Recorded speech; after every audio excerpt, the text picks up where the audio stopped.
Bobby Wine Robert Kyagulanyi video nga bwe yagitadde n'agamba we munaalabira video eno nja kuba siri mu ggwanga.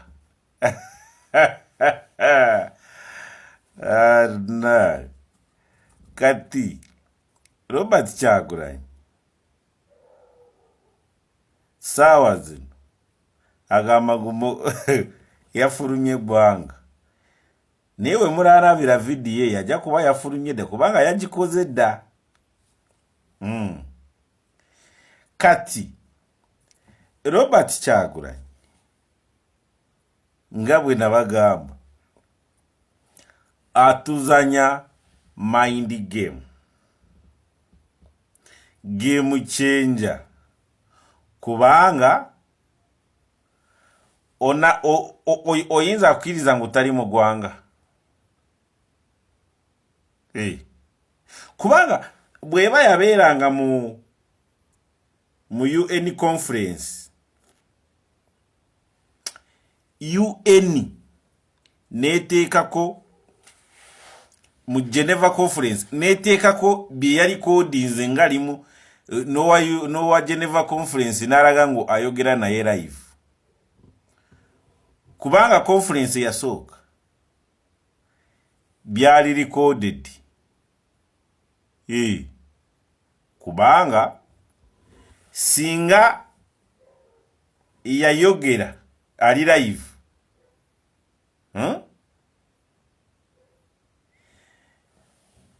sigino zandirabise wali mu kwogerera. Kati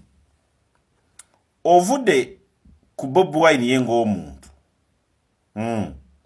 baani baakola nabo. Bobi Wine saawa zino karakita z'akozesa, akozesa karakita za Mossad ne Iran nga bw'olaba ba Iran. Kubanga narabye Donald Trump agamba mwegendereze aba Iran basindika wano babaki erinnya linvudde mu mutwe, naye beefula ngu bali mu buduukaduuka batambuza bunyeebwa bali awo, naye byaddala ba Iran bajjadda mu Amerika musuubire kubabbumula.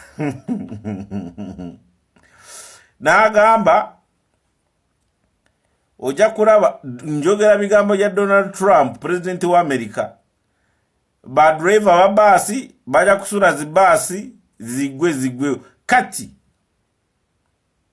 ne Mossad kyekola,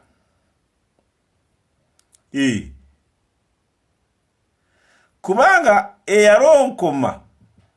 ebikolwa bya Amin Dada yali mukazi mu Isirairi ali eye Masaka alima na kulima, naye Mossad wa Isirairi. Kati ana ali mu system ya tracking ne jama mu system za government,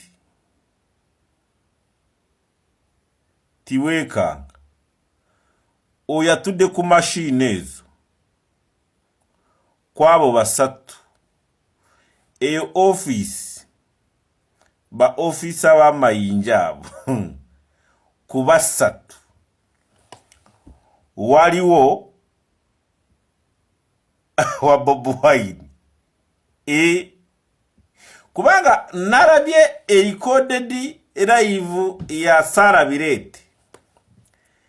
ku live ye ne wajjawo omusirikale wa UPDF n'agamba maama yongezaamu mwongezeemu, neyo tuli eno tubawagira ne tusobola kuvayo bulwatu jeri vidiyo eyo. Naye Eki omaye kitawanya wono kwewunza nga taraba kubanga okurowooza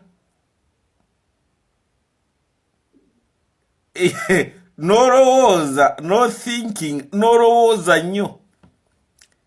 n'okwata ne peeni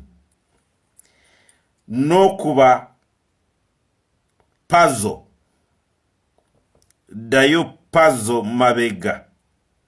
kubanga tactics za Robert Kyagulanyi ziri zitya yakuleetera kukola ensobi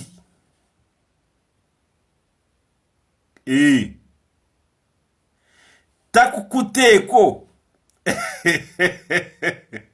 kubanga saawa zino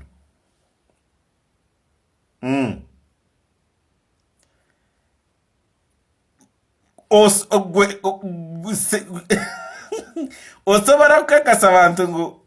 yagenze yo osobola kukakasa abantu ngu yabaddemu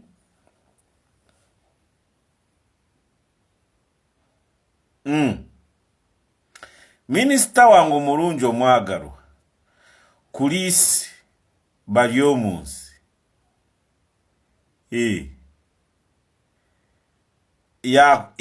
ye mwogezi wa gavumenti omwagalwa waffe Baryomunsi asobola kukikakasa now it is confirmed Robert Kyagulanyi mu ggwanga taliimu naye tasobola wamaze nkwagala nnyo kubanga oli wa NRM munnange kati Guy oba former presidential candidate Robert Kyagulanyi bino bye bagamba ngu ali mu University America asoma manya asoma mateeka yali tasoma mateeka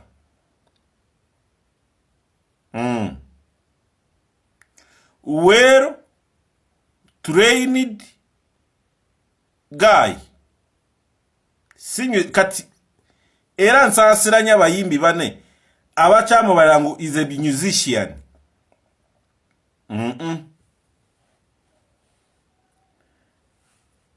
nze saawa zino nze naawe sikkiriza ngu saawa zino Bobi Wine oba Robert Kyagulanyi akyali ku size yaba musician ngu akyalowooza nga musician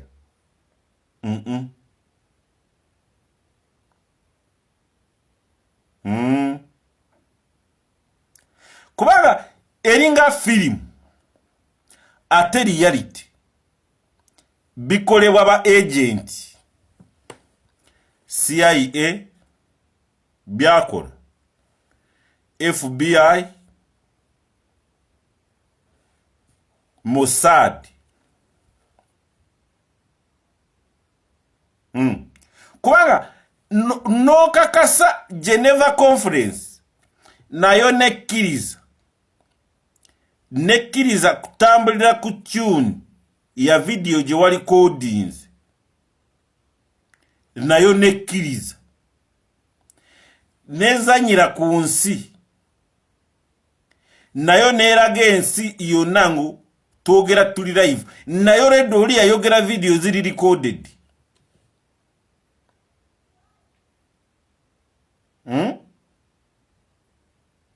kati bani be yakkirizisa bakkirize eri mu Geneva Conference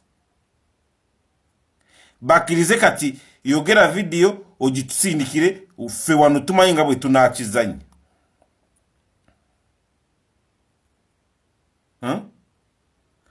naye n'osanga wano